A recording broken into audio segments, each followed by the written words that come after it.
Bismillahirrahmanirrahim. Em nome de Allah, misericordioso, misericordiador. Louvado seja Allah, Senhor do Universo, e que a paz e bênção de Allah esteja com o profeta Muhammad, sallallahu alaihi wasallam, com seus familiares, companheiros e seguidores, até o dia do juízo final. Amém. Bom, irmãos, a nossa aula de hoje, inshallah, é sobre os purificadores dos pecados. Quais são as coisas que nos purificam do pecado, que apagam nossos pecados e apagam os rastros que os pecados deixam em nós e nas nossas ações. Quando nós falamos do paraíso, das suas bênçãos, da sua recompensa, todos nós sentimos aquela esperança, né, e vontade de pertencer a seu povo. Mas acontece que para entrar no paraíso é necessário uma condição. E essa condição é que a pessoa, além dela ser do povo do Tawhid, né, do povo do monoteísmo, ela tem que também estar purificada dos seus pecados. Tem que estar completamente pura dos seus pecados e das desobediências a Allah. Ou seja, a pessoa, para poder entrar no paraíso, não pode ter um pecado ou desobediência a Allah. Mas a questão é que todos nós estamos cheios de pecados. Então quer dizer que nenhum de nós vai entrar no paraíso? Não, pelo contrário. Inshallah, milhares e milhares de pessoas estarão no paraíso sem passar um segundo sequer pelo inferno. Então, como nós entraremos no paraíso se para estar nele, um dos requisitos obrigatórios, além do Tawhid, né, do monoteísmo, é estar 100% puro dos pecados. Como nós vamos conseguir isso se nós estamos cheios de pecados e desobediências? Então, vejam que quando os anjos recebem os crentes no paraíso, o que eles dizem para eles? Eles dizem que a paz esteja sobre vós, fostes benignos, então entrai nele, sendo aí eternos. A palavra em árabe sobre a frase fostes benignos, ou fostes, vocês foram bons, foram puros, é a palavra tibtum. E a palavra tibtum pode ser traduzido também como purificado. Ou seja, para a pessoa poder entrar no paraíso, ela entra purificada. Entra sem desobediência, sem pecados. Então, como nós vamos fazer se nenhum de nós está livre dos pecados? Como nós vamos nos salvar, entrarmos no paraíso, se nós estamos repletos de pecados e desobediências? Então, a maneira é que Allah subhanahu wa ta'ala, com a sua misericórdia, que abrange tudo, nos deu 11 coisas que purificam as pessoas dos seus pecados para que elas possam entrar no paraíso. Quando nós chegarmos no Sirat é a ponte que fica acima do inferno e cujo caminho leva para o paraíso. Quando nós chegarmos nessa ponte, terão acabado essas 11 coisas. Por que no Sirat? Por que na ponte? Porque nessa ponte vem a prova final. Ou você está purificado e vai chegar até a porta do paraíso, ou então, se não estiver purificado ainda, você cai dessa ponte no inferno. Quais são essas 11 coisas? Vamos prestar bem atenção nessas 11 coisas. São 4 coisas nessa vida, 3 coisas no túmulo e 4 coisas no dia do juízo final. Mas antes que a gente possa falar sobre essas 11 coisas, a gente precisa lembrar de uma coisa muito importante. A primeira condição para que a pessoa possa entrar no paraíso é que o Tawhid esteja correto. É que a crença da pessoa em Allah esteja correta. Porque não vai adiantar que a pessoa tenha boas obras e que essa pessoa faça o bem se ela não tem a crença correta e não tem o monoteísmo correto. O monoteísmo é a primeira chave para o paraíso e a chave principal. Vejam que Ibn Rajab, que é um dos sábios, que Allah tenha misericórdia dele, ele disse o seguinte: se o tawhid de uma pessoa, ou seja, a afirmação da unicidade de Allah numa pessoa e sua sinceridade para com Allah são perfeitos, e ele cumpre com todas as suas condições em seu coração, em seus lábios, ou seja, verbalizando, e em suas ações físicas, ou em seu coração, em seus lábios, no momento da morte, então perdão por todos os seus pecados anteriores se torna certo. E isso o protegerá de entrar completamente no inferno. Quando uma pessoa verdadeiramente acredita no Tawhid em seu coração e exclui disso tudo aquilo que não seja Allah, em termos de amor, veneração, glorificação, temor, esperança e confiança, nesse caso, seus pecados serão todos apagados, mesmo que sejam como a espuma do mar, e podem ser transformadas em boas ações. Porque esse Tawhid é o maior elixir. É como se um átomo fosse colocado acima das montanhas dos pecados. Então, subhanallah. Vejam que com esse dito de Ibn Rajab, a gente consegue ver a importância do Tawhid e a magnificência do Tawhid, né, na recompensa da pessoa na outra vida. Então, o Tawhid é o primeiro ponto. Né? Essas 11 coisas só vão servir de algo para a pessoa que tem o Tawhid. Para a pessoa que diz Ashhadu an la ilaha illallah wa ashhadu anna Muhammad Rasulullah. Para a pessoa que crê nisso no seu coração, que verbaliza isso com suas palavras e que manifesta isso através das suas ações. Então, a pessoa que faz isso, mas comete pecados, inshallah será perdoada e poderá entrar no paraíso.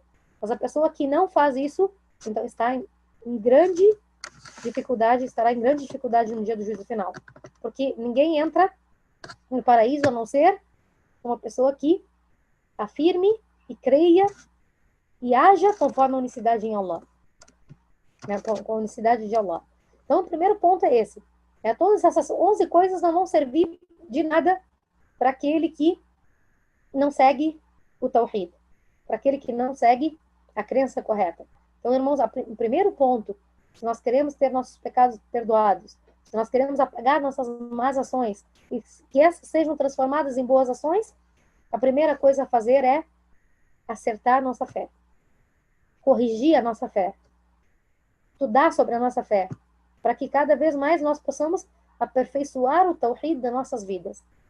Como nós falamos desde a nossa primeira aula, né, da importância do Tawhid, da importância de como o Tawhid ele age em todos os âmbitos da nossa vida. Porque nós concentramos toda a nossa confiança, toda a nossa adoração, toda a nossa veneração, nosso temor e amor em Allah subhanahu wa ta'ala. Isso unicamente nele. Então, nesse sentido, tudo que nós fazemos na nossa vida é regido pelo Tawhid. Se a pessoa faz isso na sua vida e consegue direcionar a sua vida dentro do Tawhid, dentro do monoteísmo, então, inshallah, ele estará a salvo. E terá essas 11 coisas para purificá-lo, a fim de que ele não caia no inferno devido aos seus pecados. Quais são os purificadores dos pecados? Como nós falamos, nessa vida existem 4 coisas que purificam as pessoas dos pecados. A primeira delas, a primeira coisa que purifica a pessoa dos seus pecados é o arrependimento. A tauba. A primeira coisa que purifica as pessoas dos pecados é o arrependimento. A entrada no paraíso é diretamente ligada ao arrependimento. Se você se arrepender sinceramente perante Allah, tudo aquilo que você fez antes será apagado. Então, o arrependimento sincero é a melhor chave do crente. É a melhor maneira pela qual o crente consegue apagar seus pecados e seus erros. E subhanallah, é uma grande misericórdia de Allah, de que ele permita que seus servos possam admitir seus erros e voltarem atrás e buscarem o perdão de Allah subhanahu wa ta'ala. Então, existem 3 requisitos principais para que a tauba, ou arrependimento sincero, seja aceito. Primeiro requisito é que o arrependimento seja sincero. Então não adianta fazer um pecado pensando, depois eu me arrependo e pronto. E dessa forma, você está debochando de si mesmo. O arrependimento tem que ser sincero. Allah subhanahu wa ta'ala ensinou ao Corão, ó fiéis, voltai sinceramente arrependidos a Allah. Ou seja, ter a intenção firme de não voltar a cometer esse haram. Então, esse é o primeiro ponto, né? Sincero arrependimento, né? Com a sinceridade de não querer, a sinceridade no sentido de que a pessoa não quer voltar a cometer esse pecado e se arrependeu mesmo por ter feito. A lamentação por ter feito tal pecado. Segundo ponto é ter a intenção firme de não voltar a cometer esse haram.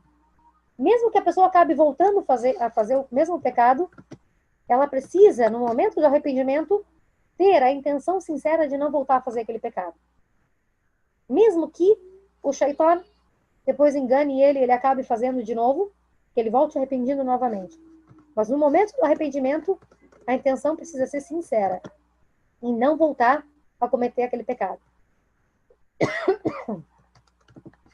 Terceiro ponto, se o pecado causou algum dano a terceiros, em consequência desse pecado, houve dano a terceiros, então a pessoa precisa reparar esse dano, se for possível. Por exemplo, no caso de um furto, deve devolver a coisa furtada. Então, a única exceção nessa questão é com relação ao pecado da riba, né? Quando nós falamos mal de outro nas suas costas.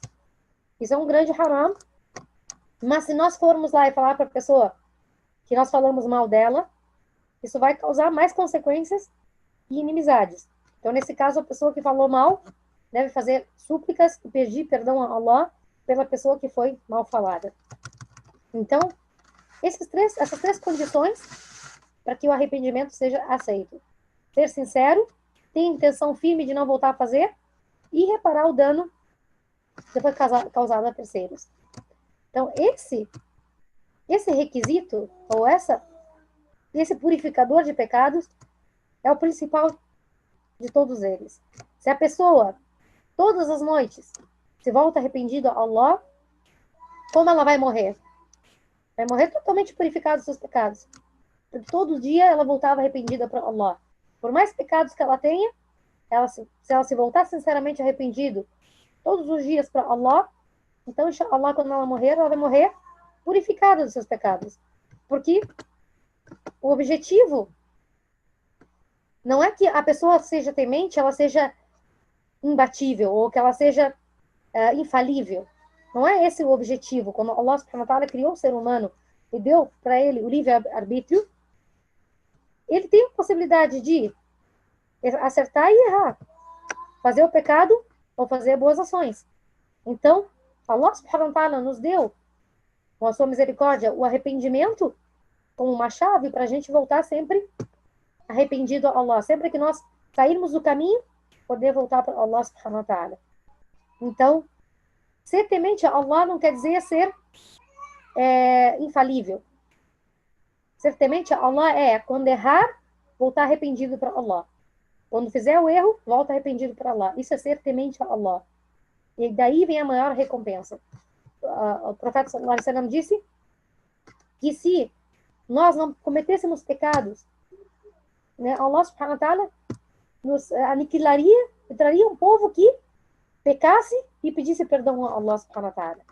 Porque o objetivo é que a pessoa se volte para Allah subhanahu wa ta'ala sempre.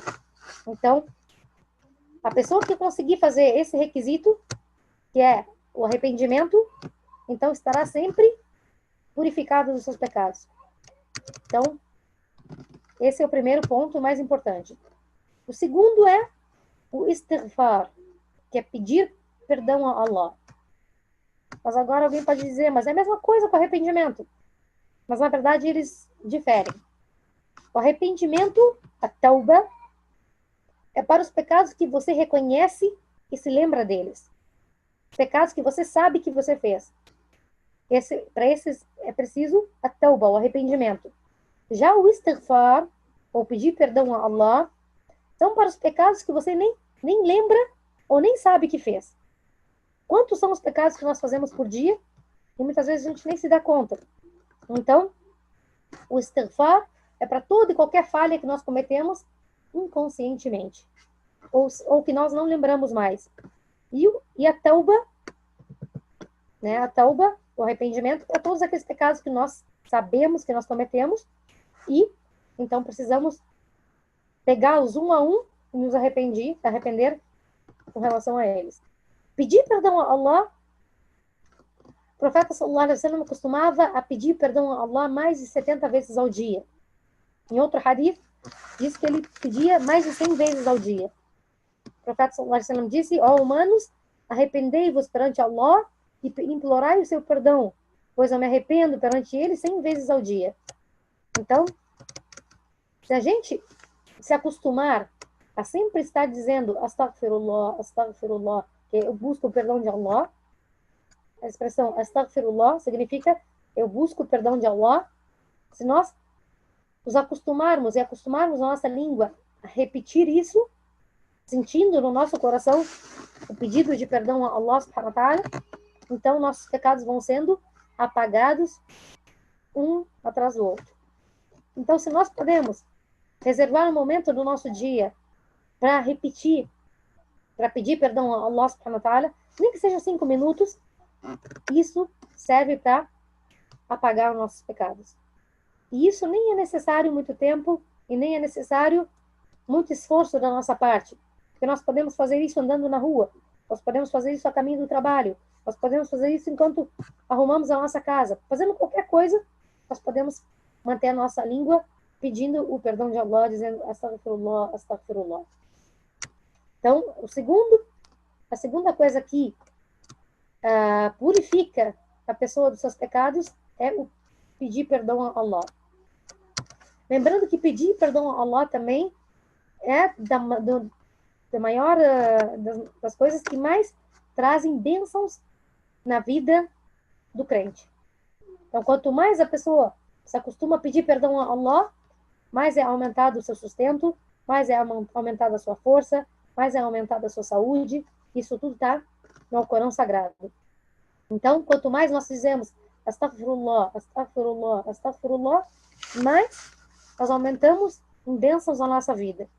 Então, pedir o perdão a Allah é a melhor maneira de nós resolvermos os nossos problemas, a melhor maneira de nós buscarmos as bênçãos e colocar dentro da nossa vida. Então, acostumar a língua a pedir o perdão de Allah subhanahu wa ta'ala. Terceiro ponto,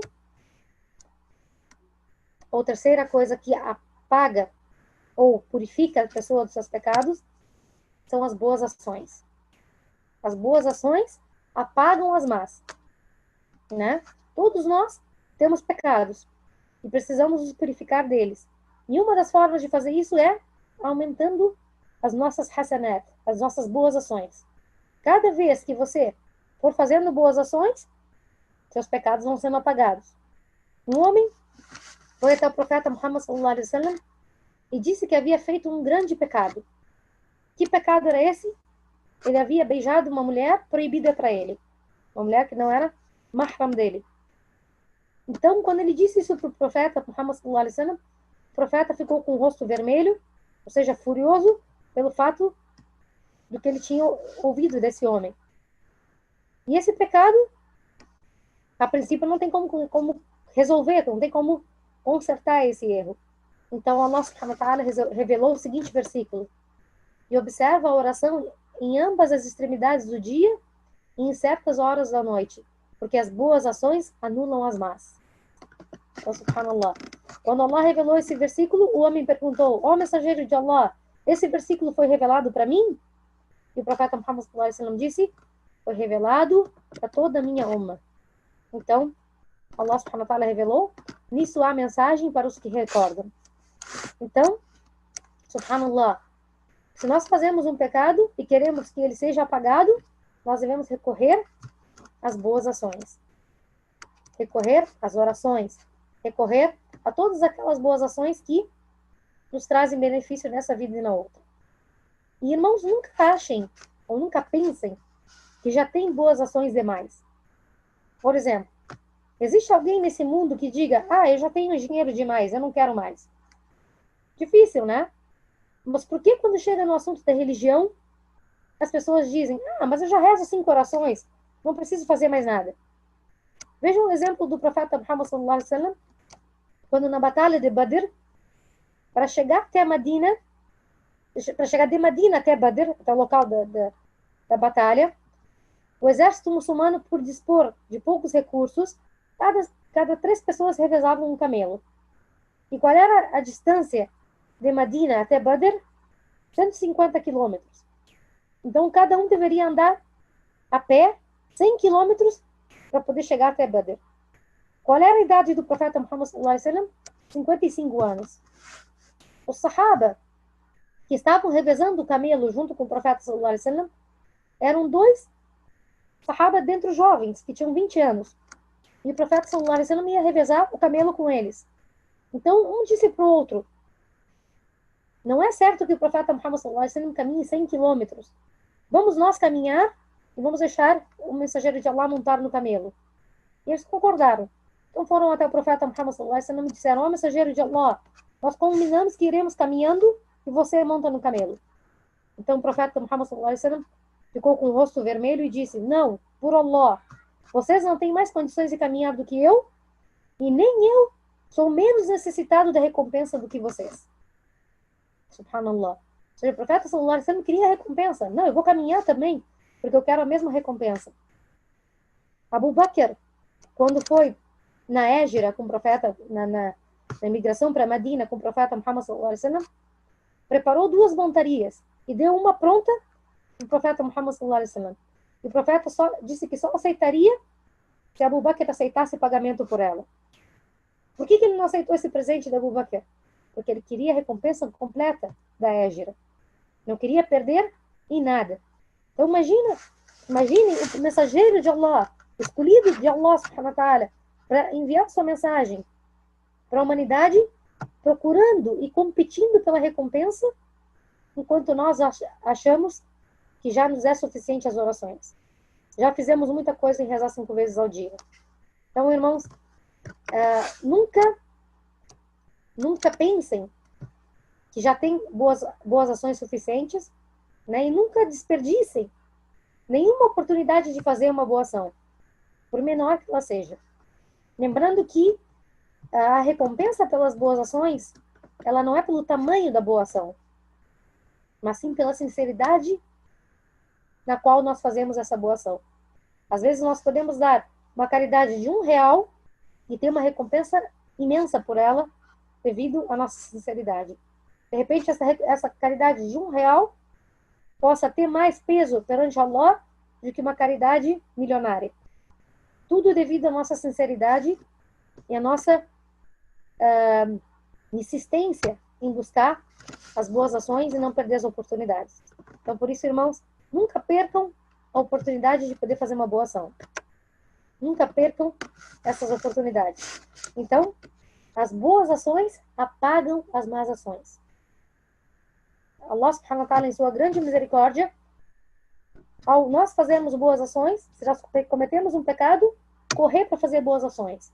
Dessa maneira, inshallah, nossas más ações se transformam em boas ações. Inclusive as más ações mais graves, devido ao nosso arrependimento e devido às boas ações, elas podem ser computadas por Allah como boas ações. Tudo devido ao nosso esforço em fazer boas ações e buscar o arrependimento de Allah, arrependimento perante Allah subhanahu wa ta'ala. A quarta coisa que purifica a pessoa ou o crente dos seus pecados são as calamidades. As calamidades e os problemas apagam os pecados. Até mesmo um espinho, conforme disse o profeta Muhammad sallallahu alaihi wasallam, mesmo um espinho que finque o dedo de um crente serve para expiar seus pecados. Então, às vezes, Allah subhanahu wa ta'ala nos faz passar por uma calamidade para poder perdoar nossos pecados. Então, às vezes, nós passamos por a morte de alguém querido, uma doença, ou algo difícil de suportar, e isso tudo vem para que Allah subhanahu wa ta'ala nos purifique dos nossos pecados, desde que nós sejamos pacientes perante essas calamidades. Então, isso não quer dizer que nós devemos implorar a Allah para que tenhamos calamidades, até porque o profeta Muhammad sallallahu alaihi wasallam proibiu disso. Mas a questão é que quando nós passarmos por uma calamidade, nós devemos saber ter paciência, saber aceitar os testes de Allah subhanahu wa ta'ala, porque essas coisas vêm para nos purificar. E por isso o profeta sallallahu alaihi wasallam nos ensinou que ao visitar uma pessoa doente, dizer tahur inshallah, purificação inshallah. Porque qualquer calamidade, qualquer dor, qualquer problema serve para purificar a pessoa dos seus pecados. Então essas 4 coisas servem para purificar os pecados na vida terrena. Se essas coisas são suficientes para purificar nossos pecados, então nós, inshallah, se conseguirmos sair dessa vida limpos de pecados, iremos, inshallah, direto para o paraíso. Então, o que nós temos essas 4 coisas? Nós temos 3 coisas em nossas mãos. Nós não temos a calamidade em nossas mãos, nem devemos implorar por ela. Nós temos o arrependimento, o istighfar, que é pedir perdão a Allah, e nós temos as boas ações. São as 3 coisas que estão nas nossas mãos e que nós podemos nos esforçar, que ao fazermos elas, nós também evitamos calamidades. Como nós falamos, a grande maioria das calamidades vem para nos purificar dos pecados, né? Ou então como castigo. Então, se nós não queremos calamidades em nossas vidas, nós devemos nos esforçar nessas 3 primeiras coisas, que é o arrependimento, buscar o perdão de Allah e as boas ações. Então, se essas coisas não foram suficientes, se a pessoa não aproveitou essas oportunidades e morreu no Tawhid, né, morreu crente em Allah como único, com essa crença no coração, na sua língua e nas suas ações, então vem outras 3 coisas para purificar a pessoa. E essas 3 coisas ocorrem no túmulo. Vejam que o castigo no túmulo é para aqueles que não se purificaram dos pecados nessa vida.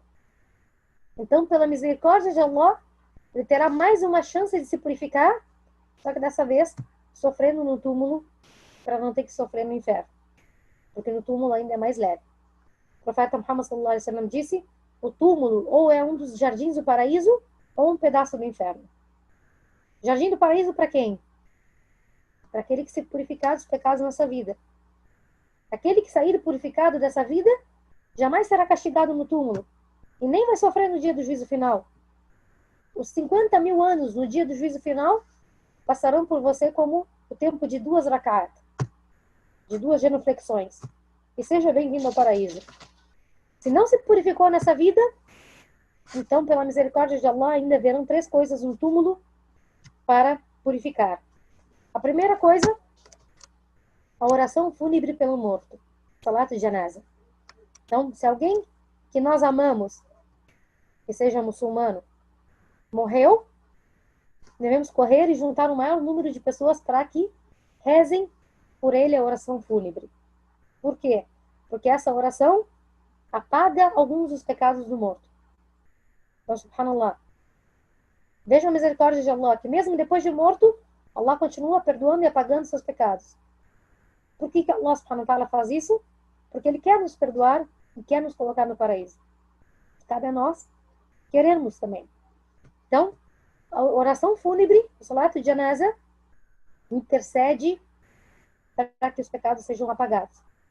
Então, alguns dos pecados do morto ou do falecido são perdoados devido à oração fúnebre que é feita por ele. A segunda coisa no túmulo, a situação em si passada no túmulo. Ou seja, a escuridão do túmulo, o medo, o castigo, tudo isso vem também para apagar os pecados. Né? Nós falamos mais detalhadamente a respeito disso na aula que nós falamos sobre a vida no túmulo. Então, as coisas que, os castigos no túmulo servem para apagar os pecados daquele que não conseguiu se purificar nessa vida. E terceiro ponto são as boas ações feitas pelos vivos oferecidas aos mortos. Ou seja, as boas ações que os vivos fazem em nome dos que estão nos túmulos chegam até eles. E essas ações são 4, somente 4.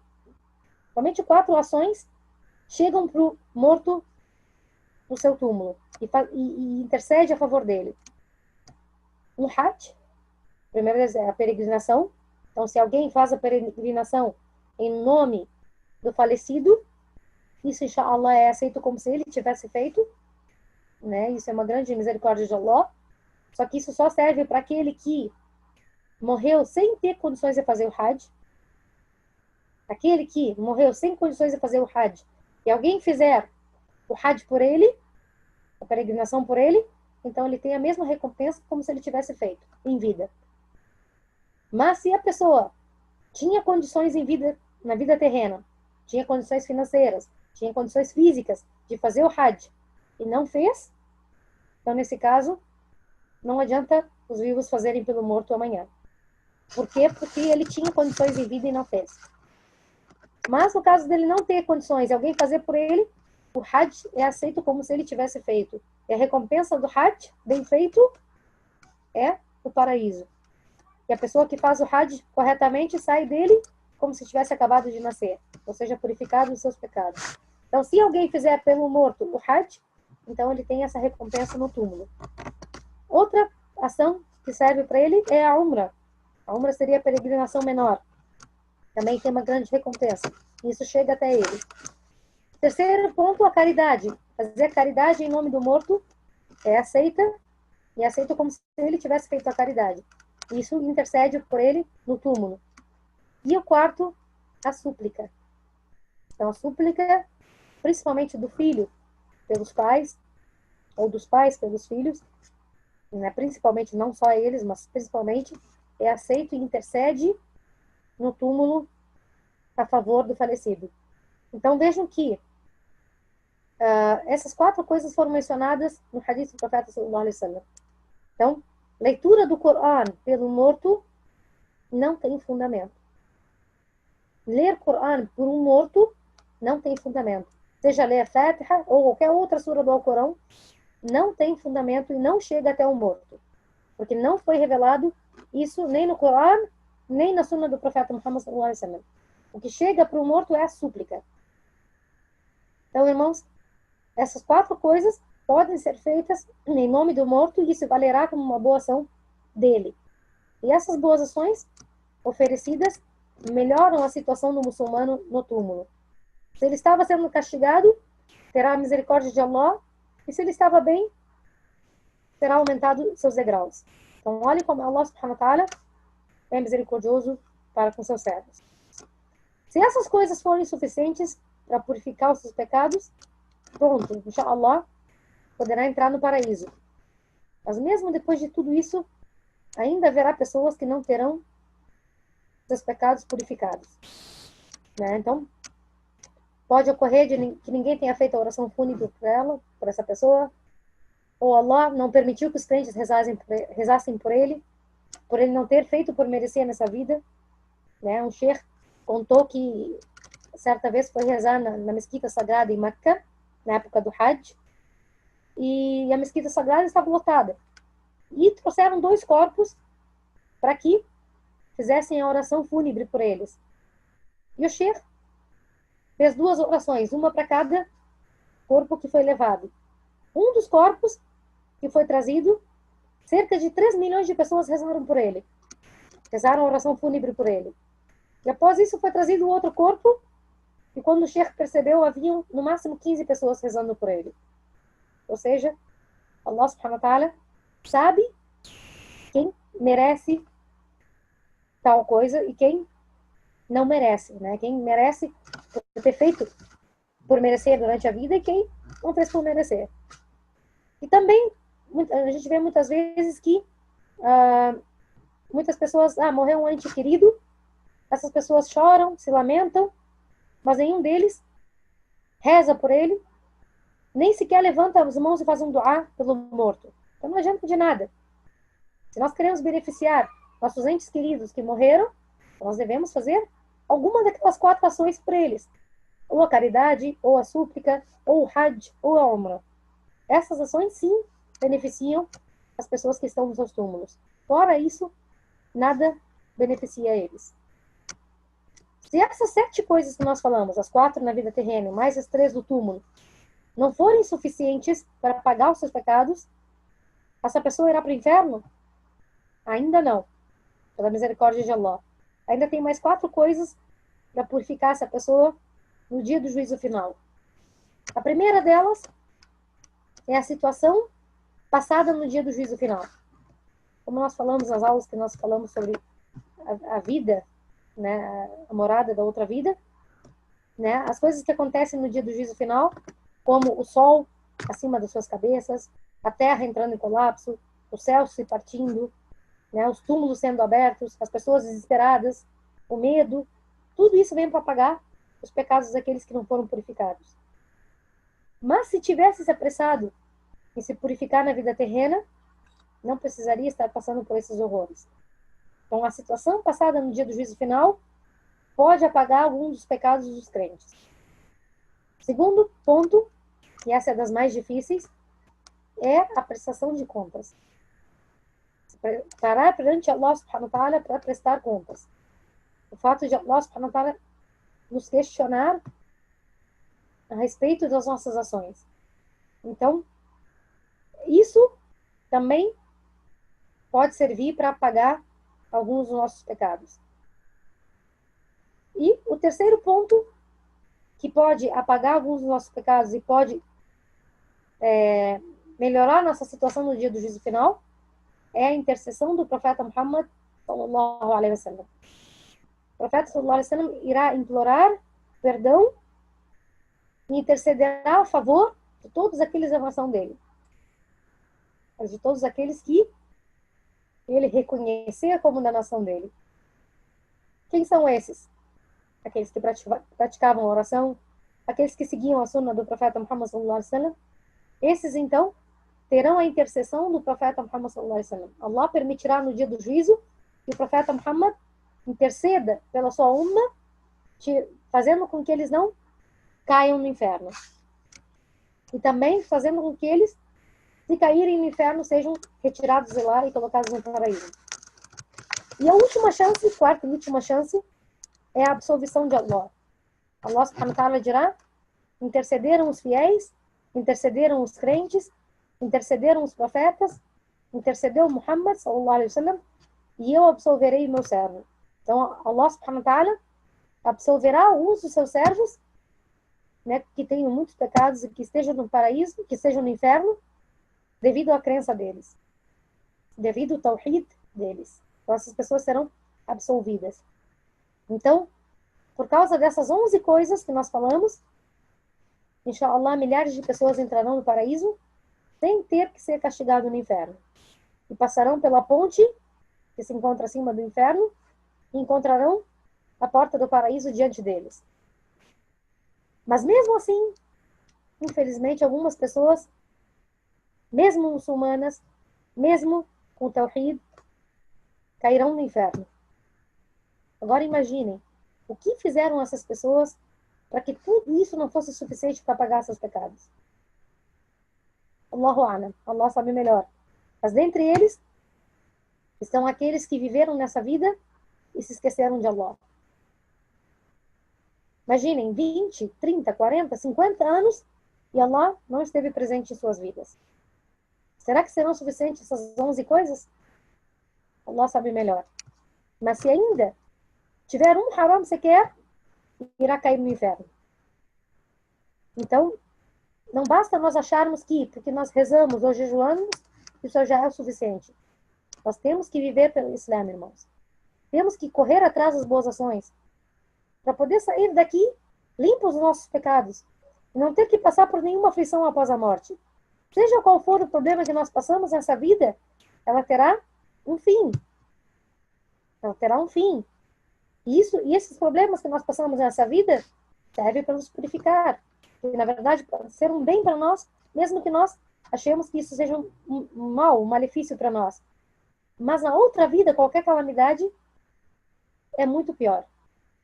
Então, irmãos, aquele que ainda tiver um haram, não entrará no paraíso.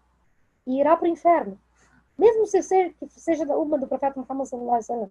Mesmo que seja muçulmano, mesmo que tenha o tawhid no coração, se ainda tiver pecados e não for purificado por essas 11 coisas, ele irá para o inferno. Por quanto tempo? Pelo tempo necessário para pagar os seus pecados. até que fique completamente puro. E então, sim, será dito para ele que a paz esteja convosco. Mas atrasado. Porque se tivesse trabalhado por isso nessa vida, não teria passado pelo inferno. Então, vejam que Ibn al-Qayyim, um dos sábios, que Allah tenha misericórdia dele, disse: os vestígios do pecado podem ser apagados por meio do arrependimento sincero, afirmação sincera da unicidade de Allah, Tawhid, boas ações que apagam o pecado, calamidades que espiam o pecado, intercessão daqueles que intercederem entre aqueles que afirmam a unicidade de Allah, e finalmente, se ele for punido por quaisquer pecados que permaneçam, ele será trazido para fora do inferno em virtude do seu Tawhid. Ou seja, aqueles que entraram no inferno, mas eram daqueles que afirmavam a unicidade de Allah, que eram monoteístas, em algum momento vão sair do inferno. Entrarão, serão purificados seus pecados no inferno, terão que pagar por esses pecados, e logo serão retirados de lá. Porque no inferno só permanecerão eternamente aqueles que não creram em Allah. Aqueles que associaram outros com Allah. Aqueles que não acreditaram, não tiveram uma crença correta com relação a Allah. Somente esses permanecem eternamente no inferno. Já os demais, que tinham o Tawhid, que acreditavam no Tawhid, ficarão no inferno o tempo necessário para se purificarem. E logo, inshallah, estarão no paraíso. Mas, como nós falamos nas aulas no qual nós falamos do inferno, será trazida a pessoa que mais teve a vida mais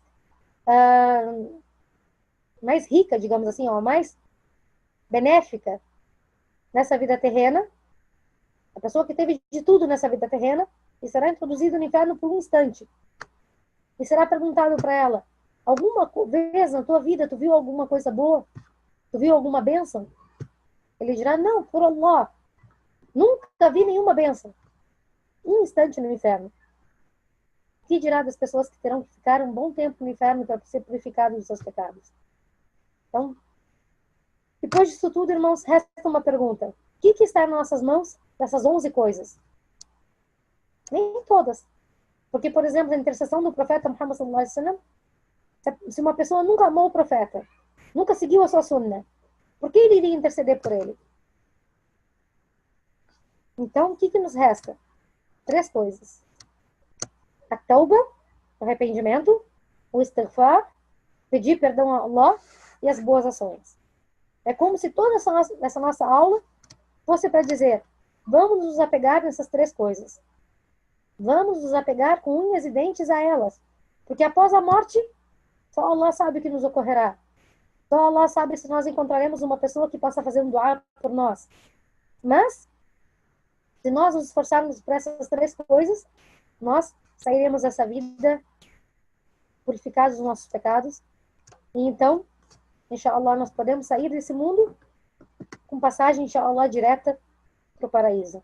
E imploro a Allah subhanahu wa ta'ala que nos faça daqueles que ouvem a exortação, que seguem a orientação, e que Allah subhanahu wa ta'ala nos purifique dos nossos pecados, e nos facilite fazer as boas obras, nos facilite nos esforçar nesses 3 pontos principais, e assim, inshallah, nós possamos ser absolvidos dos nossos pecados, e que Allah aceite o nosso arrependimento e as nossas boas obras.